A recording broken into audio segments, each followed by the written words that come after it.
inside the Hall of Fame. Now, can you dig that?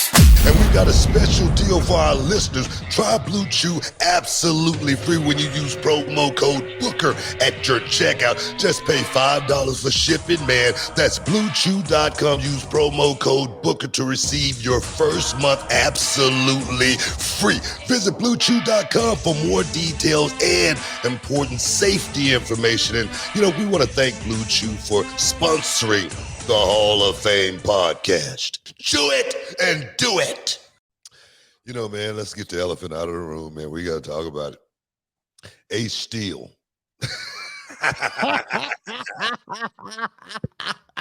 Maybe out of a job. Okay. Let's just say that. Well, we haven't heard anything about Ace Steel. You know what I mean? So I went to give Steel some love. You know what I mean? But a year ago, you didn't even know who the hell Ace Steel was. Still trying to figure out who Ace Steel is. But big news, man. Jungle Boy Jack Perry suspended indefinitely from AEW. CM Punk fired from AEW. Tony Khan made the announcement himself. And you know what? I must give Tony Khan a lot of credit. I mean, he didn't have to go out in front of that Chicago fan base and take that punishment and that abuse, but he went out there and did it. And I think at the end of the day, he got his point across and he turned those fans a little bit as far as letting those fans know, hey, I did this, guy. I did this for you. This is something that we created. We created it together with you guys and those Chicago fans. I must say they were a big part of it. Even before CM Punk came on board, I think Chicago was definitely a major play as far as AEW goes. You know what I mean? So I give Tony Khan a whole lot of credit, man. But I don't even know, where should we start as far as the CM Punk saga goes? Well, I think we should probably, we could hear from the man himself. We could hear from Tony Khan. He did have an announcement that he put out. There was a press release earlier in the day that said he terminated CM Punk, and then he made the announcement on Collision. If people didn't see it, I think it might be important for them to get some context to what Tony Khan said. We're jumping in hot. Here's the announcement Tony Khan had before AEW Collision on Saturday with the news about CM Punk. Today I had to make one of the toughest decisions of my professional career. Today I terminated Phil Brooks, CM Punk, for cause. This stems from a backstage incident at AEW All In last Sunday. The incident was regrettable and it endangered people backstage. That includes the production staff, the people who help put the show on every week, innocent people who had nothing to do with it. I've been going to wrestling shows for over 30 years. I've been producing them on this network for nearly 4 years. Never in all that time have I ever felt, until last Sunday, that my security, my safety, my life was in danger at a wrestling show. I don't think anybody should feel that way at work. I don't think the people I work with should feel that way. And I had to make a very difficult choice today. It came at the recommendation of a discipline committee here in AEW, as well as outside legal counsel who delivered a unanimous recommendation. And I have followed up on that recommendation. I'm sorry to any fans who are upset by this. I'm sorry to anyone who's upset by this. Despite that, we're gonna have a great show tonight on Collision, and we're gonna have a great AEW All Out pay-per-view tomorrow here in Chicago.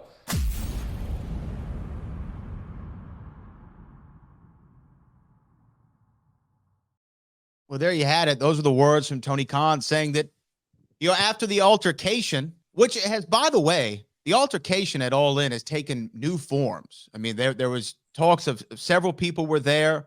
Several people were involved. At one point, Tony Khan reportedly was lunged at, whatever that means, from CM Punk.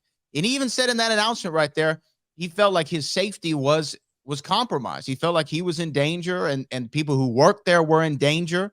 And that's why he decided, he and the discipline committee of AEW and an internal investigation, an outside firm, came to the determination to terminate the contracts, both the employment and the wrestling contract, from what the press release said, of CM Punk. Yeah, Tony Khan did the right thing, getting ahead of the thing, not waiting, after the pay-per-view, CM Punk don't show up. Fans really would have went crazy, getting in front of it and going out there and just being a man. I knew it had to be difficult. speaking in front of that crowd, being booed. It took him about 6 minutes to get it all out, but I think it was something that was necessary for Tony Khan to do. And you know, is it Tony Khan setting up his defense in case the thing come to court? No. A What lot do of you mean people, in case? not, Just no, going to court. Somebody's suing somebody. maybe. But Tony Khan has a whole lot more money than CM Punk. He can That's ride true. this thing out a whole lot longer than CM Punk. So if you're going to sue Tony Khan, you better be thinking about perhaps losing a lot of money because for a cause mean we had a reason to terminate him. That's almost like a breach of contract. I mean, I'm not a lawyer or anything like that, but that's what it sounds like to me. And if Tony Khan is putting this out in the public, saying, "Hey, this is the reason why," and I'm willing to go into court and defend myself by proving this is what happened, he's got a case. If he's got witnesses, that a professional wrestler was losing it and going off, he's got a case that he can win. So I don't think it would be wise to sue Tony Khan. I mean, I could be wrong. I could be wrong, but I just don't. I think you can lose a lot of money in that situation. Money that he's already got banked. Why throw that money back into the kitty? Why would you want to do that? Well, let me ask you this. Let's get the elephant out of the room because people want to know. Do you think, and I think you've kind of made this clear already, but do you think AEW made the right decision in firing CM Punk, terminating him from his contract? Think about this for a second. We know Tony Khan and how much he loved the independent scene and those independent wrestlers, and he grew up on it. Ain't no doubt in my mind that if Tony Khan could have kept CM Punk, he would have kept him. He didn't give CM Punk all these chances, bringing him back, paying him all this money, for no reason. I mean, I don't think so. So I think Tony Khan did not what he wanted to do, but what he had to do for the sake of that company. I'm not there. I don't know the inner workings of AEW, but I know Tony Khan, from an outside looking in, he went all out, okay, for CM Punk to the point to where he gave him his own show. Yeah. That was the Punk show. Okay. So I don't think Tony Khan wanted to do it. I just think it was something that he had to do. And I've been in that situation before. Well, let's talk about CM Punk. Let's talk about it. So when I saw the press release come across the ticker on Saturday, again, I thought, like you said, man, that's a bold move from Tony Khan to do this before 2 shows in Chicago, but kudos to him. He couldn't let the Chicago fans buy a ticket thinking they were going to see CM Punk or leave him in suspense, leave him thinking the whole time perhaps he's going to show up. So they let him go. They let him go early. This is the second major wrestling company CM Punk has been fired from, right? And fired for good reason. In WWE, he left. He said, I don't want to live up to my contractual obligations. And he split, left after the Royal Rumble, and they fired him with cause, mind you, with cause. With AEW, if you really look at this, it was never easy with CM Punk almost from the get-go, right? His first promo in, he takes a shot at WWE. He wrestles Darby Allin. Which I said was the wrong move. No, wrong move. He wrestles Darby Allin at the pay-per-view. Which I said was the wrong move. And since then, Darby Allin has had one TNT title reign that lasted 28 days since that. That's his only championship that he's won since the CM Punk match. Wait a minute. On top of that, the hottest kid in that company at that time, Darby Allin. Without a doubt. Let's just put that out there. We're speaking facts here right now. We're speaking facts. And we ain't got no reason to hold it back now. I've held my tongue for the last, 3 years? Easily. And I've given the benefit of the doubt. I've never spoken from a personal perspective. This is business right here. This is business. This is, everything's on the table right now. So, like you say, let's talk about it. Well, then you head on further. CM Punk, he wins the world title, then vacates it 5 days later due to an injury. Okay, I was just going to say that. And we talk about that number. What was that number? 40? Is that what you're talking Bam. about? That is.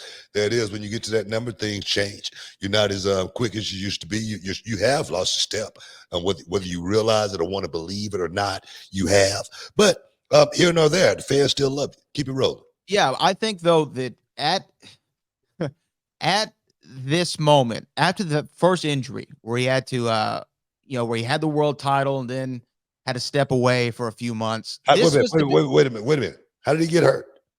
He did a stage dive into the crowd and broke his foot. That is. I'm just saying. I'm just trying to get all this stuff out there. Yeah, let's break it down. So he comes, he returns to TV. And then when he returns to TV in August of 2022, he takes a shot at Hangman Adam Page. Remember, that's where he calls him out when it wasn't scripted. And people said he went into business for himself. And then he wasn't even working. And the thing was, he was in an angle and he wasn't even working Hangman Page. Am I correct on that? Right. He was heading into a match with John Moxley. Exactly my point. Yeah. Keep it rolling. I'm just trying to make sure we're on point here. So then in September 4th, so about a year ago today, actually 1 year ago today, CM Punk beats John Moxley for the AEW championship at All Out. Wait a minute. But it was some riff in that too. You remember there was some riff in that too. The Rocky thing, the Rocky situation. Well, we're gonna get to that. Oh, I'm just saying. I'm just making sure we cover all our bases here. And remember, I've heard people say you can tell. Obviously, Booker, he watch AEW. Well, how the hell I know all this stuff?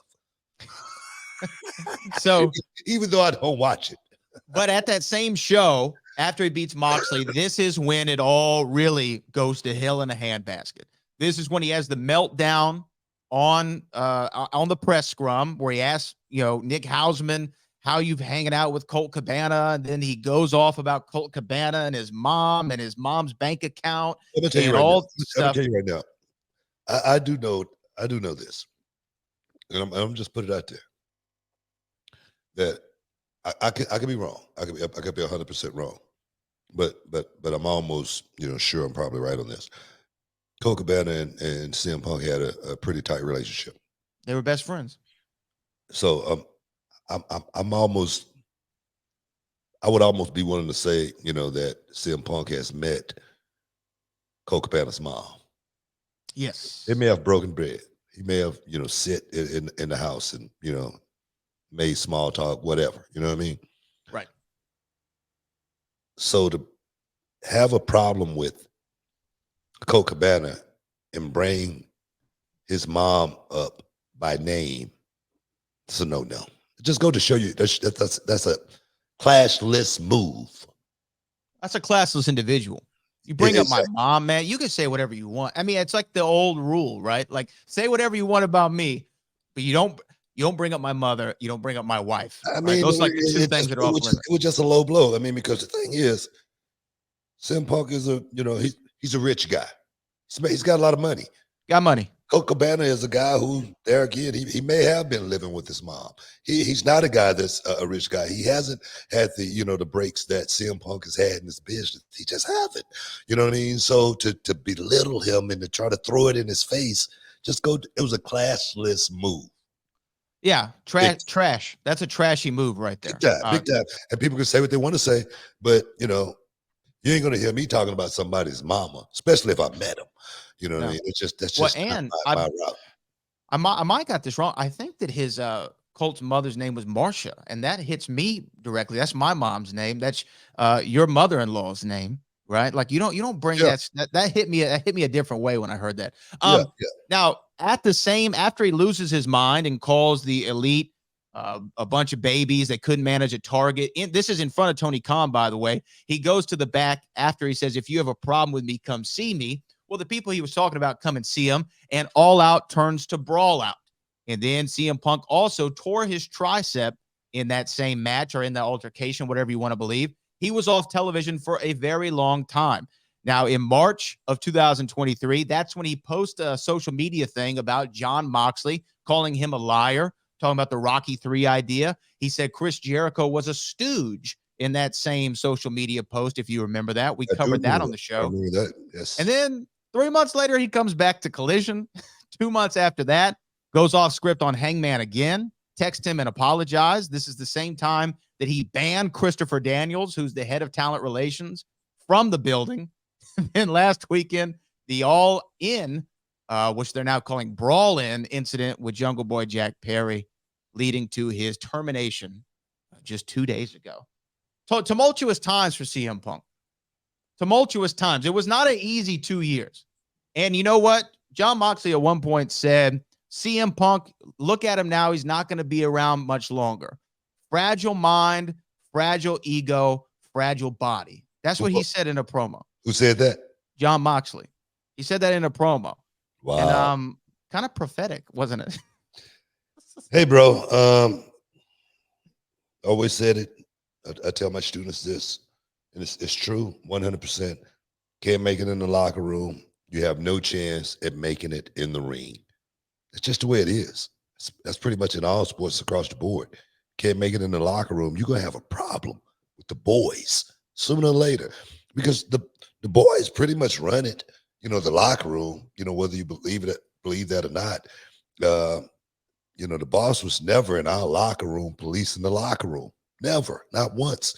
It was always the boys. Taker was the judge, and it was a couple of lawyers here, prosecutors rather, and we prosecuted guys who got out of line. They didn't last very long around there at all, and there was a pecking order as far as things and how it went. But that's just the way it was, and wrestler's court is something that's very needed in this business. And I've heard, people like CM Punk say, it's something that's stupid. But wrestler's court is something in this business, it's needed. We got to take a break, guys. Stick around. You're in the Hall of Fame. We'll be back in a momento. Welcome back inside the Hall of Fame. This is stupid, man. When you get your champagne wishes and caviar dreams, we're talking CM Punk, man. We're talking about CM Punk, the story of Punk. This thing lasted, 3 years? Yeah, I mean, well, yeah, about, I guess 2 maybe. 2 years. I mean, come on, man. Come on. Tell me this. Is it AEW's fault this thing didn't work out? Do you believe that? That's a hard question to answer. I think that there is some responsibility that Tony Khan has to have for this situation going the way that it did. Do I think it's all his fault? No. Wait a minute. How and why? I'll tell you. After the first CM Punk shot because remember, there was the famous, they call it now the workers' rights promo with him and Adam Page, where CM Punk felt the type of way and felt that Adam Page was alleging something about the Colt Cabana stuff. And the Elite, they were all buddies with Colt. Once I heard that, I would have said, look, guys, let's sit in a room. Let's squash this. We all got to do business together. We got a pay-per-view to sell. Let's figure this out. Okay. Now, if he doesn't do it there, he had to do it after the whole Brawl Out incident. If you don't sit these guys down and say, look, either work together or we're going to have to figure this out, then you're going to have what ended up happening continue to happen. This is where CM Punk gets his whole show. A whole show? Because these guys can't work together. Book. You don't have to say any names, but did you like everybody that you worked with? No, I didn't like. No? I didn't like most of them. But you had to work with them, right? Yeah. Sometimes long programs on television, right? Yes. And guess what? Did you ever go to the boss and say, I'm not working with this guy? I refuse to work with this guy? No, because you know what the response you would have gotten is. Well, either work with him or there's the door, right? I mean, that's how Vince, I've always heard, runs this stuff. I'm not sure in WCW, but I'm sure somebody in WCW would have said, look, this is what you're doing unless you had the creative control. So for me, Tony Khan, although, yes, he made the right decision by firing CM Punk. I will say it 1,000 times over. But he should have interjected himself earlier on to try to figure out how to bring peace to the situation. And if he figured out there is no peace to be had, perhaps a CM Punk firing would have come sooner. Yeah, I can agree with that. As far as Tony Khan should have stepped in a little bit early and put his foot down. I said that's one thing that I felt like AEW needed more than anything was some direction and somebody to take charge more than anything. And I said if Tony Khan couldn't do it, maybe he should hire someone to do it. Yeah. Sometimes, it's hard being the bad guy, especially when you're buddies with, a lot of these guys. So I've always, made it a point not to get too close to the boss because the boss may have to do his job and fire me one day. But one thing about having that one guy to do it, having that JR, having that, that laryngitis guy, say, hey, bro, we ain't got nothing for you. One of those type of deals. I think it would best benefit someone like Tony Khan, who is not that confrontational. For me, I would love to have that job over at AEW with all that money and all that power to fire You're somebody. happy where you are. Don't What? start any rumors here. Don't start any No. rumors. No, what I'm saying is that Booker T power is not all elite. No, I'm talking about if having it in reality of wrestling. Okay, let's just say that all that money and all that power to tell somebody to get the hell out of here, man. You're fired. You're done. You wrapped. And trust me, I just did it last week, and it felt good. It felt damn good, So my thing is, Tony Khan, he should have stepped in a little bit earlier.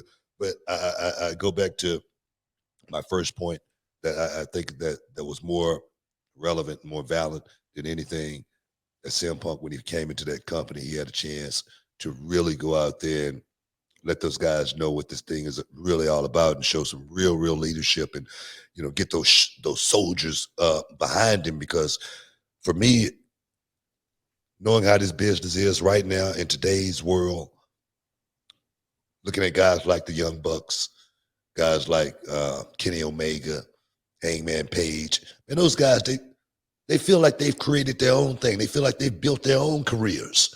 They don't feel like anybody helped them do that. I've gone to, conventions, and the Young Bucks, they got the longest line. Yeah. I mean, so how you gonna come in and tell me how to do something when I'm the star here? I'm the reason why this is all happening. You gotta fall in line, or you gotta know how. Sometimes it's reverse psychology. All right. Sometimes you might need to tell them a certain thing just to make sure things go the right way for you.